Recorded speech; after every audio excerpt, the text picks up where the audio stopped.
Hey everyone, this is Rajiv and this is the Rajiv Khati show. It's been a while that I've done this because I was busy doing a lot of things, as you all know. But today is a special episode again because I have my dear friend Karan Chettri. Let me introduce him to you guys. He is a fantastic entrepreneur. He's the founder of ESP 360 Degrees.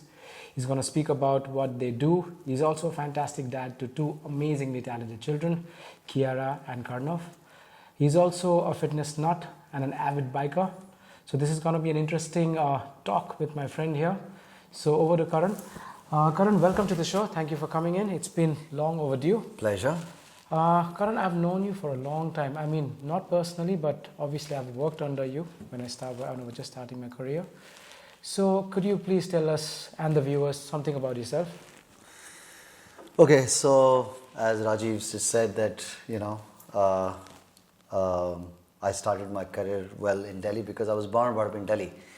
My father was in the army. I think he joined the army when he was 16 years old. I think that is one thing which kept in my head going on because as a child, when I was growing up, I always wanted to be in the armed forces, especially a fighter pilot. Oh.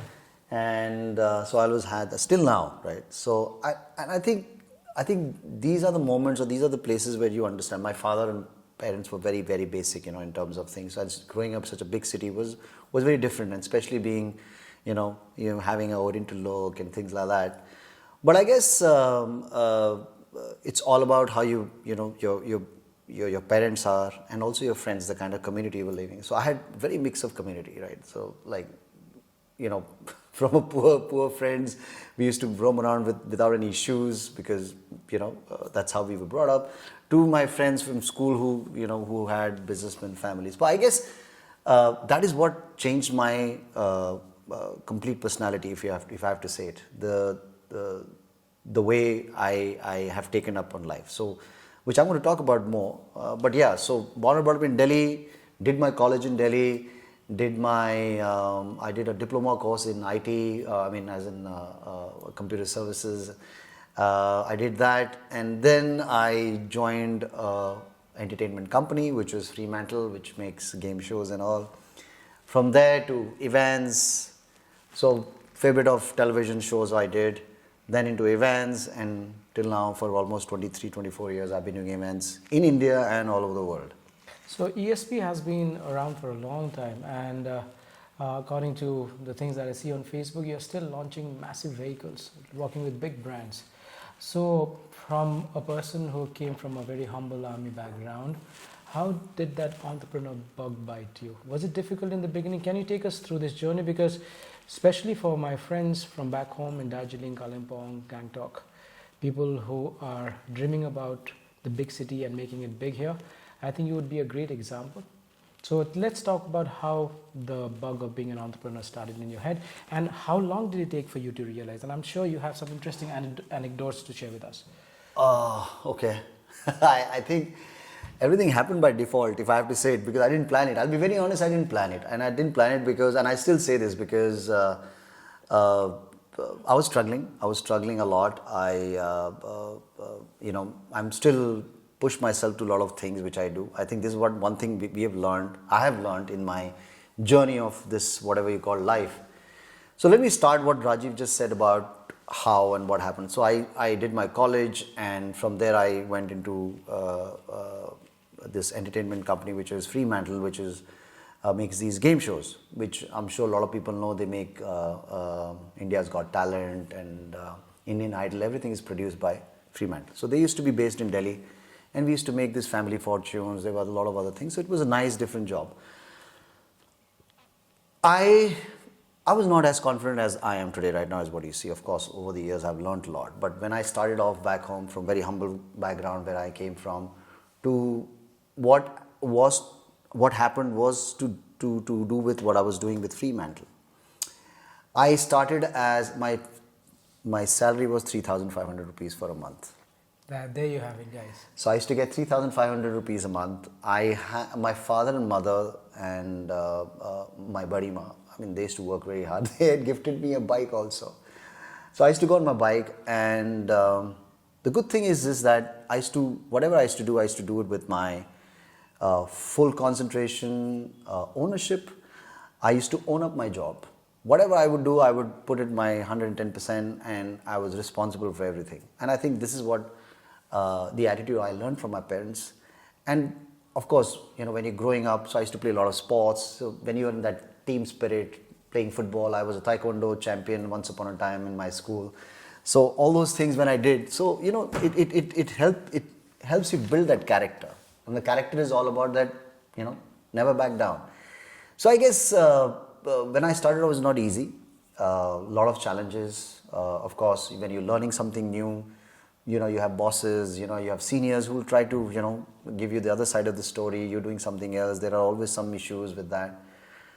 But I never complained. Now, that's one big thing which I've seen in this generation. A struggle is not a struggle if you enjoy that. And I think that was the biggest thing which me and my wife keep talking about, that we struggle a lot. My wife used to stay in a small 10 by 12 or, and one small kitchen when she was struggling. I was staying in a 2-room house in DDA flat with my parents, barely any space, but we never complained. We were hungry to learn, right? And get up early morning, be on time. Time was very important. I think these are the things which you learned from your training, from your other things. And when you started doing the job, the struggle was happening, you're working hard. I used to go home for 2 to 3 days. I used to take extra initiative, and I call it today proactiveness. I used to be very proactive when it comes to work. That's another thing which is very, very important. But people don't have that. No matter how good you are, if you're not proactive about a lot of things, I'm not saying you'll be perfect in every which way, but proactiveness is very, very important in whatever you do, job, business, anything. And it adds on to your personal life also. So that is one thing which, kept me going, and from Fremantle, then a journey to events. That was almost 3-4 years, and then I changed my line from television into events, which was not easy. It happened by default, as I said, right? I made some great friends, a bunch of great people came along. They liked my job. I was from a television, and events was very different. Understanding the brief, understanding brands, all those things was tough. But yes, we had to grab things. I think that is what, helped me. And then, the story went on, and you start transforming year by year, hour by hour. You change yourself, you transform. And you keep reinvesting yourself, which people don't realize that. So in nutshell, if I have to answer your question, first main thing which I have learned, and again, this is not teaching to anyone, this is my example, which I feel, I might be wrong, is no matter what, wherever you are, what you do, you will struggle, right? As long as you struggle, that is very good, because if you're struggling, that means you're doing something right. You might do something wrong. That's also good, because you're learning. And you don't complain about it. If you're not happy about what you're doing, you might fall and get up. Don't crib. I think that's one thing which I've realized, that if you crib, it makes it more difficult for you to go beyond it, right? So if you're enjoying it, or you say, hey, you know what, there was a learning, so I'll do this. That approach makes it a different ballgame altogether. Interesting. So that is my first thing, that, no matter what you struggle, don't crib. Just enjoy your journey. I know it's not easy. It's not going to be easy. It's never easy, right? But it's never easy. But you have to do it. You have to do it. And it's not that I'm a big businessman or a big entrepreneur. But whatever I am, whatever I do, I've done it with my full concentration, with all of my heart, my love, my blood, my sweat. And yes, there are things which I've done wrong, and there are things which I did right. So I guess these are the things which you learn in life. I think that's instead of we complaining about, okay, I didn't have this kind of opportunity, I think what Karan is so eloquently saying is you have to create your own opportunities, because some of the opportunities are behind a few hurdles, and you'll have to go through those hurdles sometimes. Exactly. You might fall a couple of times, but then you have to get up and start moving towards that goal, because it's been 23 years for him to be wherever he is. I mean, I've seen him as a very successful gentleman, but more than a very successful gentleman, he is an epitome of someone, obviously, who's worked towards what he wanted, and he's achieved it finally. I'm sure there are so many things he also wants. Again, it's over and above all that. But Yes. that's a great insight, especially for people who are looking to be entrepreneurs. I think he's a great example of what you should do. Like he said beautifully, do not crib about things that are going to make you feel sad, because you have to do it anyways as it is. Yeah, might as well do it happy. So great, thank you for that insight. So whatever I've done in a city life, I've struggled like a management, and it might be in Kalimpong or in Darjeeling also. And I know if I was born and brought up in Kalimpong, the way I have been around with my parents, I would have still done something, if not as big as what I'm doing, but I would have still done something and would have been happy. Now, the path or the background or the platform in which you stand, now I'm talking about generic, keeping in mind what I feel, is that no matter how you come from a rich family or poor family, if you don't accept the fact that you have to work and work hard and struggle, um, because you will never be able to get, wherever. So of course there's so many formulas, so many motivational speaker comes today and they talk about so many things. All I can say is that any place where you go, you have to put in your best effort. You need to go out there and do the right things, and you know what? Things will open up on your own, because it's a simple formula of life. When you start doing something, things starts opening up, and when you fall, then other door will open, something will open. But if you're not doing anything and you stop, nothing will happen. Nothing will happen. So that is one thing I've learned. When you do something, you learn about something, then you do something else, you do something else. So there are so many things which you get adapted to and you transform. If I have to use that word, transformation. Transformation is a key in your journey. So I don't want to differentiate between in a hill or a plain. I think it's the platform in which you stand and how you put yourself. It's simple as that. Actually, yes. Where I was coming from also was not to make us sound like a business channel where we're trying to motivate people, but again, just to try to bring in insights from people who've done something in their lives. And like Karan so eloquently put, struggles are a part of what we do, and we need to go through them to be successful. If you like such topics, and if you have some questions to Karan of what he's done, where you're getting stuck. I mean, he's also a great mind who can help you out with a lot of your hurdles, to go through them, to go around them, to absolutely jump over them. So you can add a few comments and I'll be more than happy to send it to him, and he'll be more than happy, I'm sure, to send you the answers. Also, anytime. Now, in the beginning, I was talking about Karan being a fantastic dad to not very easy children. I'm not saying they're naughty children, but brilliant children. They're naughty, they're very naughty. That comes from the father. I didn't say that. Kiara, Karnav, I didn't say that.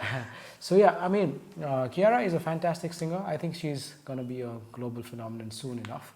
She's just 16, 17. At 16, 17, she was already doing very, very well. Now she's 18 and she's ready to take on the world.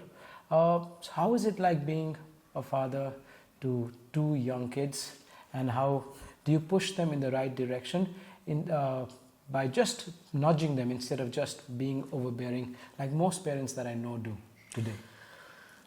Yeah, Rajiv, where I came from, as I said, first of all, I don't forget myself where I was. I never forget. I never forget my school friends. I never forget my old friends. I know where I was and how I was and where I am today. And the most important part is this: as a father or as a parent. And it's just not me. Obviously, my wife was also part of this. A big chunk of that is all thanks to her. But yes, as a father, it's very important to create those values. And those values are about humility, or about, patience. It's about, it's not about religion, but also understanding your roots, right, where you come from. So, like, my wife is from Kalimpong. We used to ensure that the kids go to Kalimpong and stay in their grandparents' house, because city kids have, I don't do that, I don't like this. No, our kids were always given that. So I think putting your kids into an environment where they should understand that where your parents have come is very important, because they will understand. Because my kids have understood, your kids can also. So there's no way, that if anyone says no, you have to put that foot down and you have to take that. You need to take the kids where you belong. Those roots are very important. If you're not doing that, then I think you're doing something very, very wrong. So that is values, going back to the roots is very important. I mean, that's what I can think as of now. Because I work with a lot of young kids. Unfortunately, 8 out of 10 kids seem to be very, very entitled, which is kind of unfortunate because they have to start understanding what their parents are not who they are actually. It's they're riding on things that their parents have actually achieved. Like Karan said, I think the most important thing for young dads or young parents is to inculcate good values. I think that those values will go long distance. And also, like you brilliantly put, that I absolutely agree with, is introducing them to your roots, right? So, Kiara is a fantastic musician, yeah? So, when did you know that she was going to be a musician? Oh my God. Right. I actually, she started singing at the age of 4 or 5. I remember she used to sing a lot of Bollywood songs, and me and my wife used to say, oh my God, she will be a Bollywood singer. And after 8-9 years, she stopped singing Bollywood songs. She was on to English songs. The other thing which I forgot to add is the fun part, which of course is part of your journey. The fun in raising your kids is very important. How you are as a fun-loving parent is very important. Yeah, just by giving some values and being strict doesn't mean you're a good parent. Yeah, the fun aspect is very important because kids need to feel comfortable. They need to have that fun and the being happy, around things, And this again, fortunately, the God gifted. I was a biker, like a motorcycle, right? So, of course, I couldn't afford expensive motorcycles back then. I took it thanks to my parents who gifted me with their hard-earned money. So when I started riding a super bike, my kids, they'll look at me as a guy who is passionate about things. So that's a great example of showcasing. It's not about driving a BMW or driving a Porsche. No, it's about showing that if you are doing well in life, it's the passion which makes you happy. So fun part is very important. So adding that fun, in this interview also we'll add a lot of fun after this, but also fun in the journey of your marriage. So married life or marriage, or your fun in your parenthood is very important. People, I'm not saying I'm the best husband or the best father. I made a lot of mistakes in my life, but I still somewhere down the line made myself and understood few mistakes, and I've walked that plank, sometimes fallen off, sometimes gone back, but I've tried to create that, add that little fun part and lived on with it. And I guess that's the reason my kids are what they are. And of course I followed their passion, right? So both of them were into music. My wife runs a music school which is called Chant to Chords, which is doing very, very well, and all thanks to Chant to Chords. Kiara and Karnav are great musicians, and I know one day they will make India proud, and I know one day they will make Kalimpong proud. I'm sure they already have, because Kiara is not just a small feat, she is also one of the ballot members for the Grammys now at 18, so that's ridiculous. Yeah, she was the first ever teenager from India to be in the Grammy first ballot. She was also youngest Indian ever to be on the World Indie charts. Yeah. So yeah. At 18, she's insane. Yeah, if you've not heard her music, please go to Spotify, find Kiara Chettri. Please like and subscribe, because she is one talent that we all need to follow and support. Yeah, but again, your son is also crazy. I have the fortune of training him 3 to 4 times a week. He's a ball of fire. Yeah. So how different is it? One is a girl and one is a boy. Is it any different? Yes, of course, huge difference. A girl is more responsible. A boy is more, chilled out, is relaxed, little aggressive as compared to a girl. My girl is also aggressive, but in her own way. But yeah, huge difference. But there's a 4.5 years difference, so I guess that's also, the girls are slightly more matured. But yeah, both are passionate in their own way. Like he's very passionate. My son is very passionate about his guitaring, drums, and MMA, mixed martial art. I think Karnav, as a sibling, he's seen his sister doing so well. I mean, he has no such thing in his head. You know, sometimes people get, you know, he is in his own world, very cool about things. What he does is he tries to, you know, he's funny, right? And you've seen him how he's funny. He's a great cracker, just like his dad. And he loves playing guitar. I think he was the youngest kid, 13-year-old in at least in NCR region, who gave the grade 8 guitar, and he got distinction in that. So yeah. So yeah. So yeah, I think very talented kids. That also says a lot to do with parenting, good parenting, I think. But again, unfortunately, I am the devil's advocate because I deal with children a lot. So yeah, don't push them to the brink because you couldn't achieve something. I mean, look for things that they're happy with, and if they're happy with something, then I'm sure they will follow. Yes. Not at all in a position to give you dad advices, but because I deal with so many students now, young and old. Some people are very happy doing what they do. Some people are with me because they are forced to come to me, but hopefully the kind of environment that we have, they start enjoying it. But yeah, great advice from a father to hopefully other parents, people struggling to work with children, their own children, because once they become teenagers, we know what happens. So yeah, so Kiara, go check out music out. Karan, don't even worry about him. He'll make his own mark soon. But again, coming back to Karan, Karan, your love for bikes. We just touched upon your love for bikes. So, but we're going to talk about that in just about 2 minutes after we take a short break. Thank you very much. We'll be right back. All right, welcome back to the Rajiv Khati show.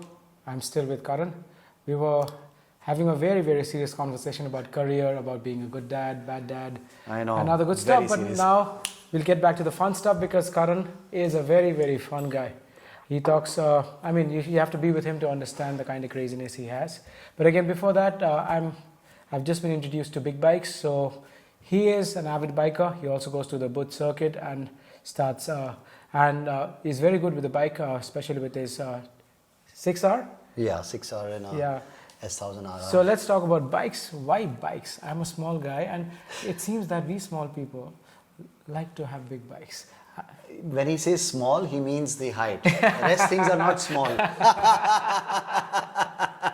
I wanted to make that clear, right? Yeah, absolutely clear. We have no arguments there. So only big bikes. Yeah. So, okay. So, I think early in the interview I said that I used to ride a Yamaha RX100. My parents had gifted me when I was in school, class 11th, 12th, and since then and now. So of course, a lot of people says it's the age.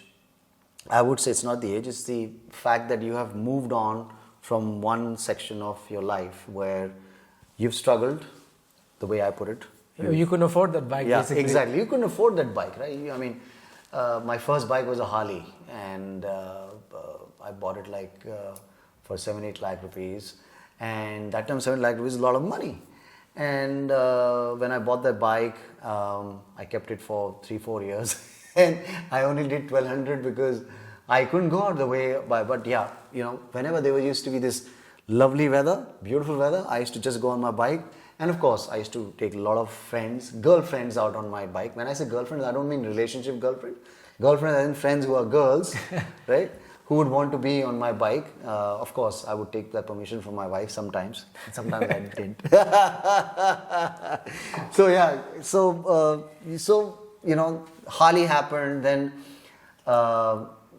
midlife crisis, what people say, I would call it, it's not midlife crisis, but it's the midlife awakening, not crisis, awakening. I like that, I'm going to use that. Yeah. Midlife awakening.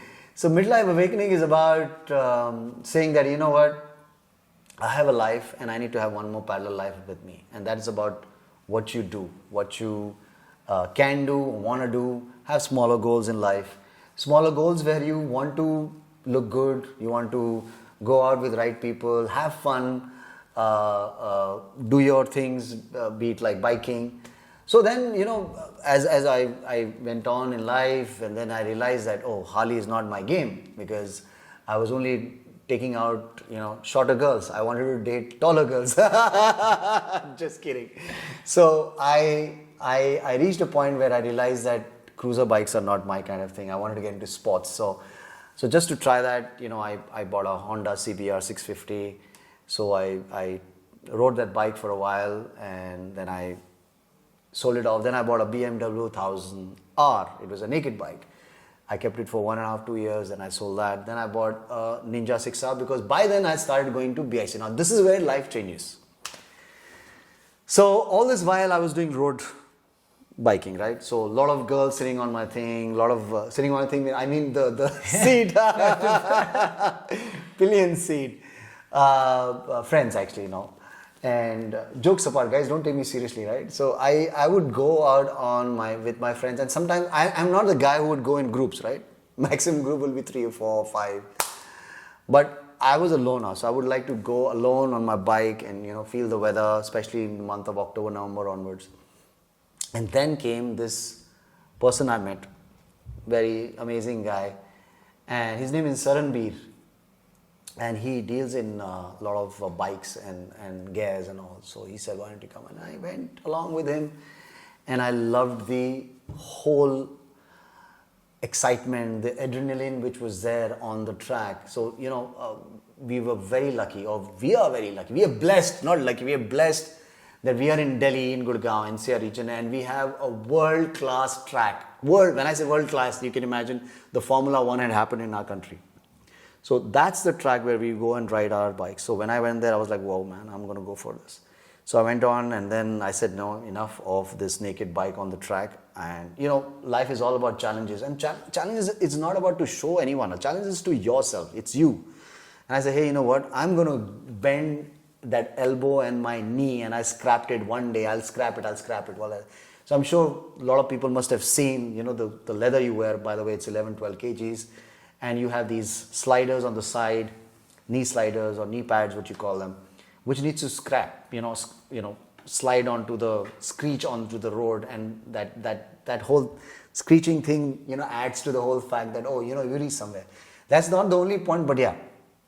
So when I went there, I realized that I need to move on. So I bought this Ninja 6R, which is a 636cc bike, which I modified it completely. It's still with me. I love that baby, and it's only for track. I don't take it out on roads.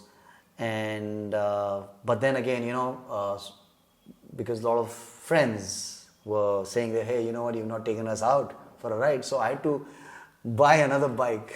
So I bought another bike. I kept it for a short while because I bought it in COVID times because I was getting bored, and that little bit of frustration that what do you do next, because business was not happening at COVID time. Everyone was suffering, people dying, and you are like, oh, I remember I was in Kalimpong in my house, and I had a show. I came back and I was at home. I was like, shoot, man, this is not happening, I need to do something. And I went and bought this bike, and I bought it because I loved it. It was black BMW S1000RR, one of the most amazing machines. So I rode it for 1.5 years. I just recently let it go because it was just lying. I was not going because the weather is very bad. And I'm going to bring in something else. Let's see, I want to experiment with new things. As I said, you've earned it. So you got to go out and enjoy. You need to have a parallel life. So my parallel life is biking, apart from my work, apart from my kids, my wife, and my friends. My biking That's your time, isn't it? Yeah, biking is my time. And I think my maximum speed on a straight back was 306. What? Kilometers an hour on my S1000RR BMW. 306? Yes, 306 kilometers. And on 6R is 260 kilometers. Don't try this at home. Yeah, don't ever try this on road.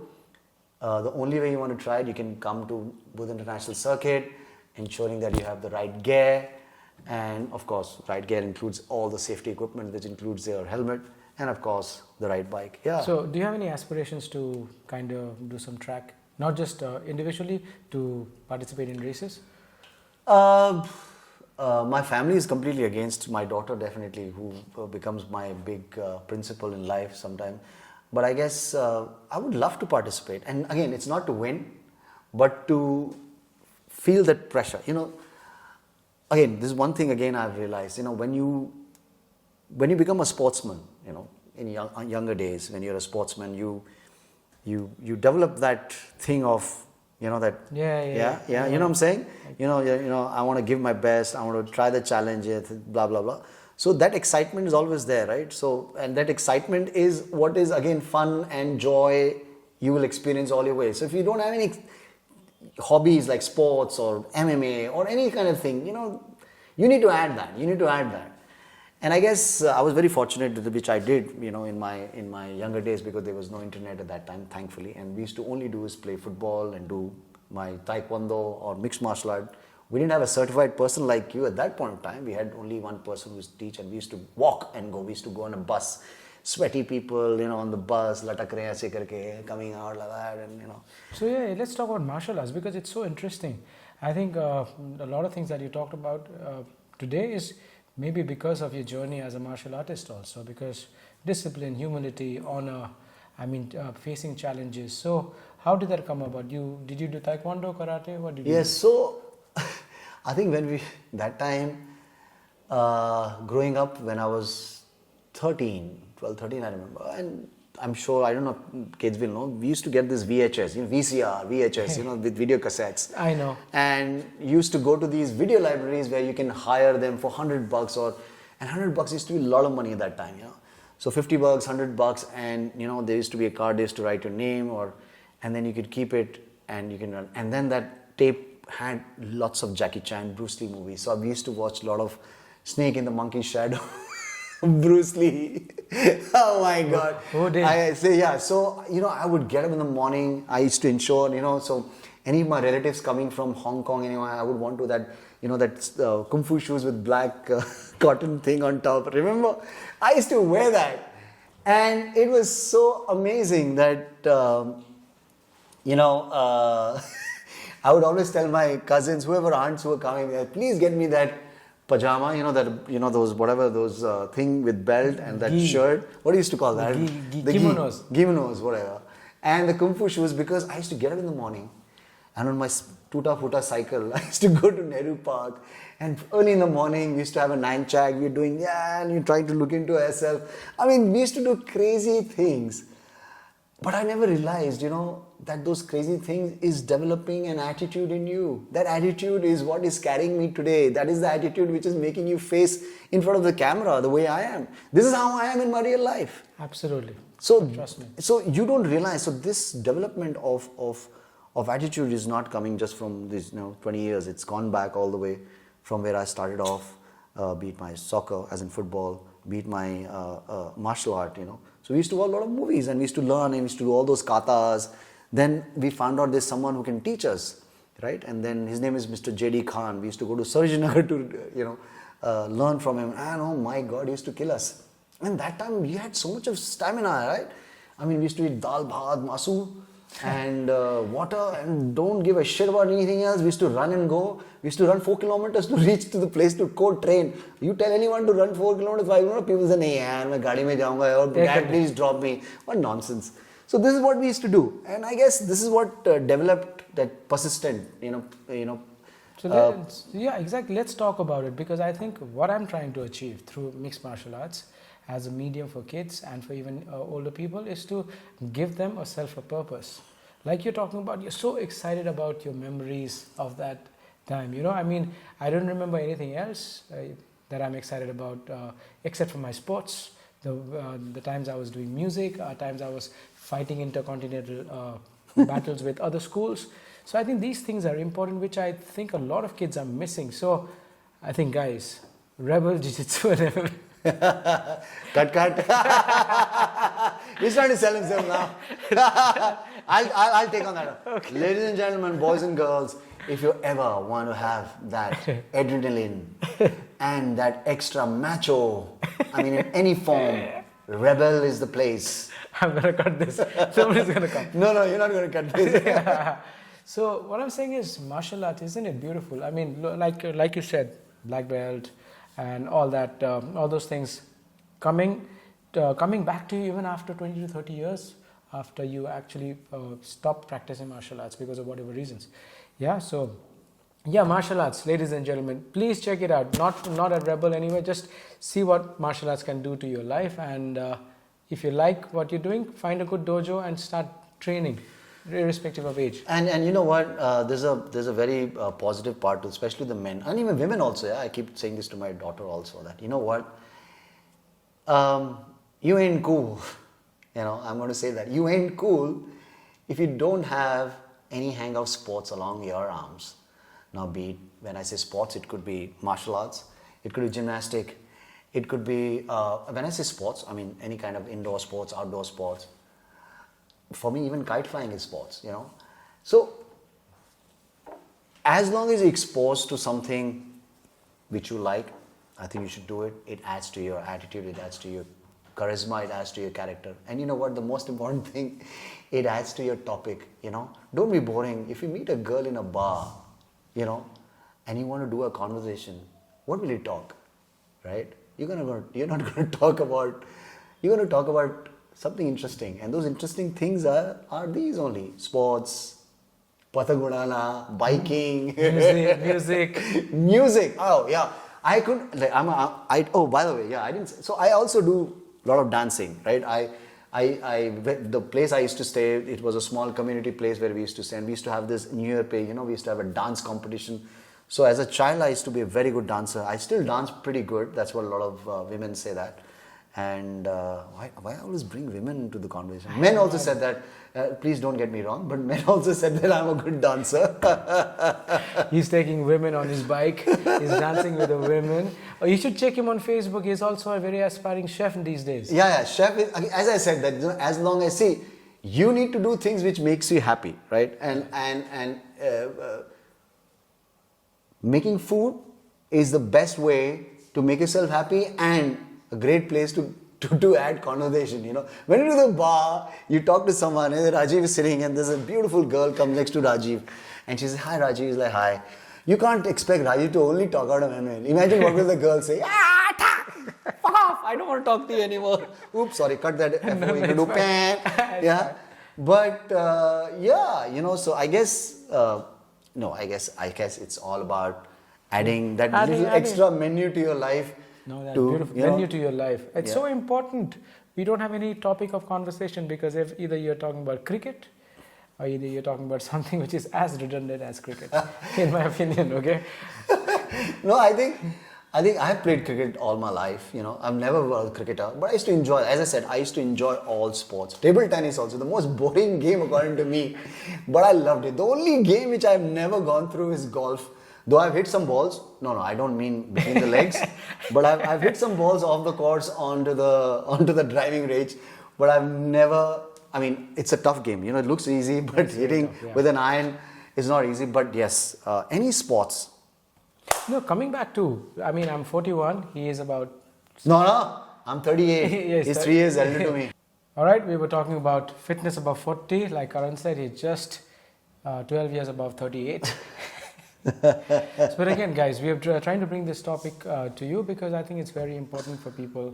I'm 41 years old to get into fitness because a lot of lifestyle diseases are cropping in. Even though you have all the money in the world to buy some of the biggest things that you can afford today, we don't want you guys spending that money going to the doctors and being sick, basically. So look at Karan. He's about 48. I'm 41. He doesn't look anything above 38. I'm feeling good about it. Thank you so much. Thank you so much, all the viewers out there. I'm just 38. But you know, okay, coming back to the thing, you know, fitness, I think everyone knows, we don't have to say that. Everyone knows it's always nice to be fit. It's always nice to be young. And of course, people, especially coming from the hills, the kind of genes we have is very good. But again, it's all about our lifestyle, you know. I have a stressful job, you know.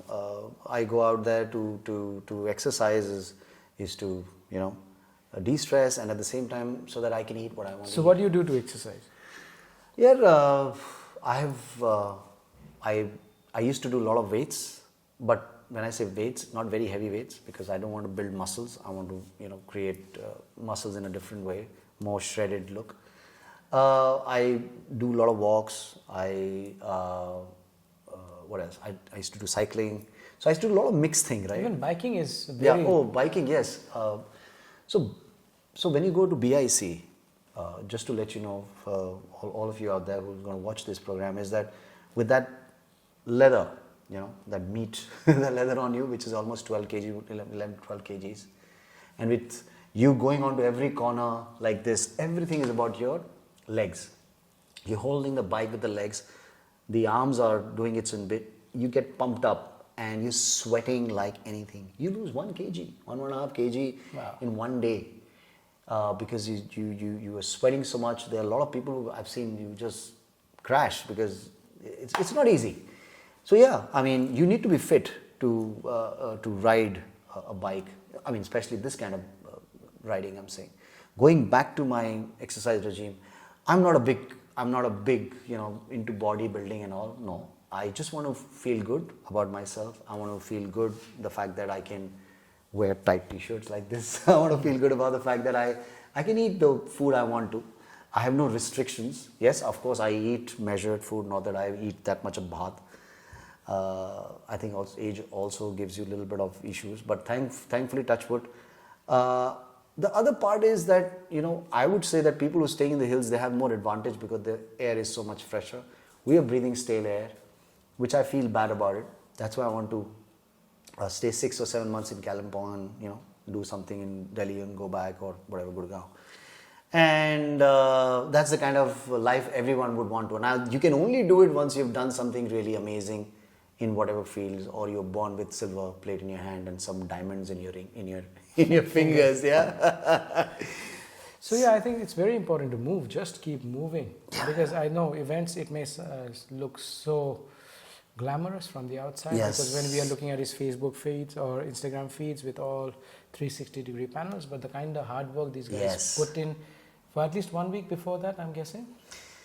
It's not 1 week. There are times when you're working for months. There are times you're working for a year, depending on the scale of the event.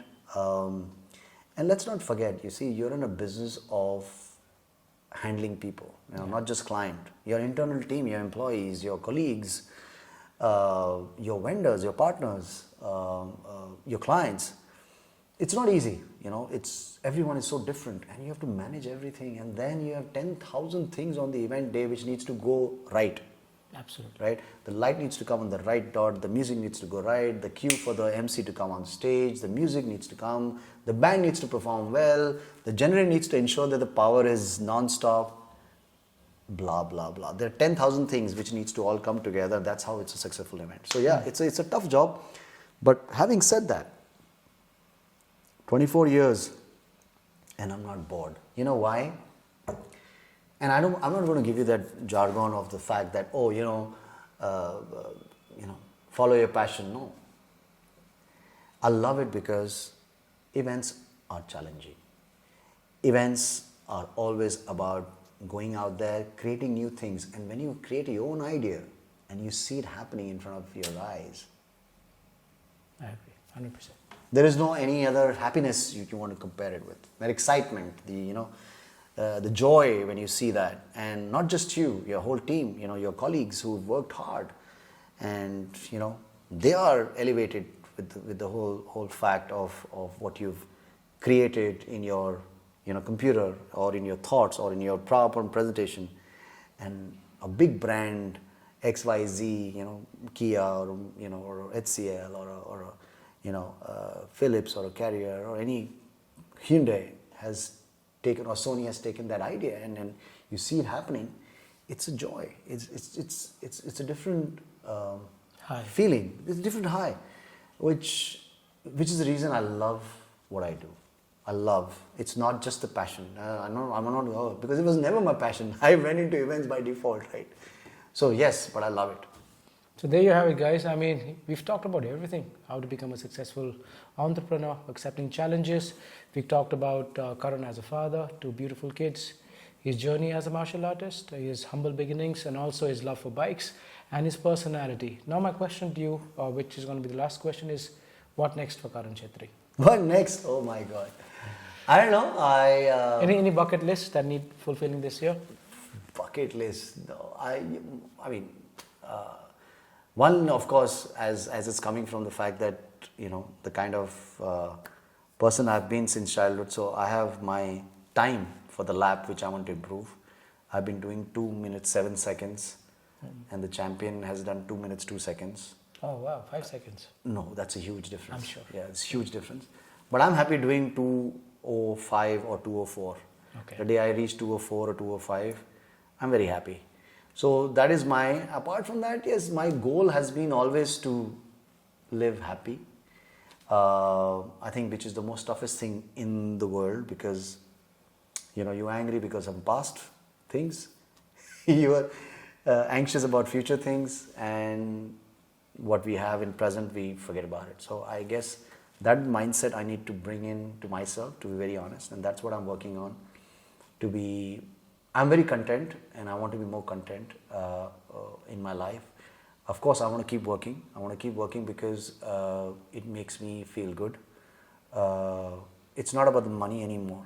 It's about me being peaceful, because when you're working and you're trying to put yourself into something, of course there will be challenges, but I guess with that peace there are some challenge comes, right? Of course. So that challenge will always there. So as a father, of course, my other goal is I want Kiara to bring Grammys for our country and make everyone, all Indians, proud. So yeah, that is not my bucket list, her bucket list, but I hope as a father, yeah, one day she gets that. I'm sure she will get there.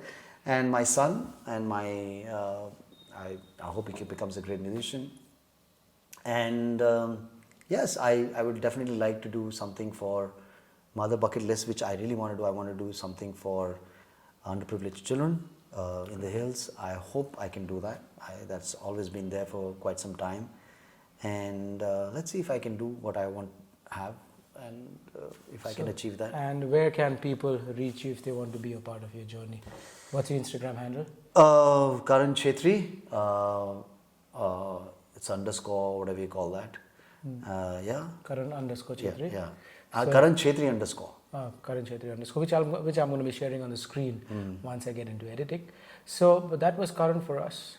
Regular bloke who's done phenomenally well as a businessman, but I think what interests me more is his personality as an individual and as a father, and also as a fun guy to be around. I've been around him a few times, but whenever we were around him, it was always a pleasure having him around. His friends will vouch for how crazy he is. So I will try to bring in such interesting people who will not give you just or dole out super gyan, because we don't want super gyan. We just want practical knowledge of people who've been through it, done it, failed, got up again, done it again. So that was me with Karan. Thank you so much, Karan, for being here. And it was long overdue. So this episode will be out in a few days. If you like it, please like the video. If you want such videos to be brought to you, please subscribe and also ring the bell icon. I will be obviously sharing Karan's Instagram profile. Please follow him, follow his journey. It'll be something that you guys will enjoy. Thank you for being with me for such a long time. This is me and Karan signing off. Thanks, guys. Thank you. Thank you, Rajiv. Thank you so much.